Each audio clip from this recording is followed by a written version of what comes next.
പറയുവാണെങ്കിൽ visual vice നൈസായിരുന്നു, visually vice അടിപൊളിയായിരുന്നു. But ഇടയ്ക്ക് വെച്ച് ഞാൻ ഉറങ്ങിപ്പോയി. സത്യം പറയാം, ഉള്ള കാര്യം ഉള്ളതുപോലെ പറയണമല്ലോ. ഇടയ്ക്ക് വെച്ച് ഞാൻ നല്ല രീതിയിൽ ഉറങ്ങിപ്പോയി.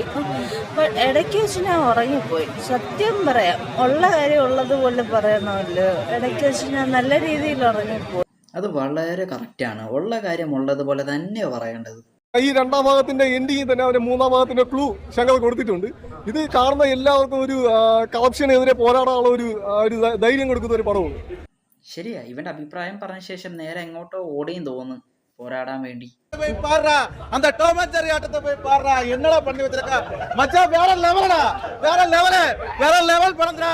லெவல் படம், ஓடவே முடியாது, ஒளிவ முடியாது. அந்த ஆட்டம் போய் பாரு, அந்த டாம் அண்ட் ஜெர்ரி ஆட்டம். அந்த உலக நாயகன்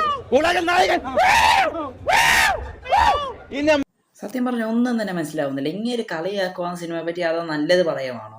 അതിൻ്റെ ഇടയ്ക്ക് ഒരു കൂവരും ഇങ്ങനൊക്കെ ഭ്രാന്തായ. ബാക്കിരിക്കുന്ന അന്നം കുറെ പൂച്ചയുടെ സൗണ്ട് ഉണ്ടാക്കുന്നുണ്ട്. ബാക്കിരിക്കുന്ന നമ്മുടെ ആറാട്ടം എന്താ വായും പൊളിച്ചിരിക്കുന്നത് അങ്ങേരെന്ന് വിചാരിച്ച് കണ്ടാവും. എന്നെക്കാട്ട് ഇന്ത്യൻ്റെ രണ്ടാം ഭാഗം റിലീസിന് കഴിഞ്ഞിട്ട് ആദ്യത്തെ റിവ്യൂ കേട്ടപ്പോൾ തന്നെ എല്ലാവർക്കും മനസ്സിലായി പടം ഒരു കാശിന് തന്നെ കൊള്ളത്തില്ലെന്ന്.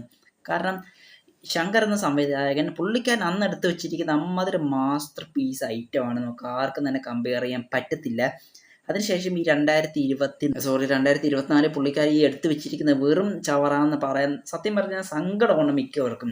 പിന്നെ എല്ലാവരും ഒരേ കാര്യം തന്നെ എടുത്ത് പറയുന്നുണ്ട്, സിനിമയുടെ മൂന്നാം ഭാഗം അത് അടിപൊളിയായിരിക്കും. ട്രെയിലർ കണ്ടപ്പോൾ എല്ലാവരും ഒരേ അഭിപ്രായം തന്നെ പറഞ്ഞിരിക്കുന്നത് അത്രയ്ക്ക് അടിപൊളിയാണ്. ചിലവരൊക്കെ ഇരുന്ന് ഉറങ്ങിയെന്നൊക്കെയാണ് അഭിപ്രായം ഫസ്റ്റിൽ തന്നെ ഞാൻ കാണിച്ചു തന്നത്. മൂവി ലവേഴ്സിനും അതേപോലെ തന്നെ ശങ്കർ എന്ന സംവിധായകനും വരെ ഫാൻസുകാരുണ്ടായിരുന്നു. അവരെല്ലാവരും ഒരേപോലെ തന്നെ പറയുന്നു സിനിമ അവർക്ക് വലിയൊരു നിരാശ തന്നെയാണ്.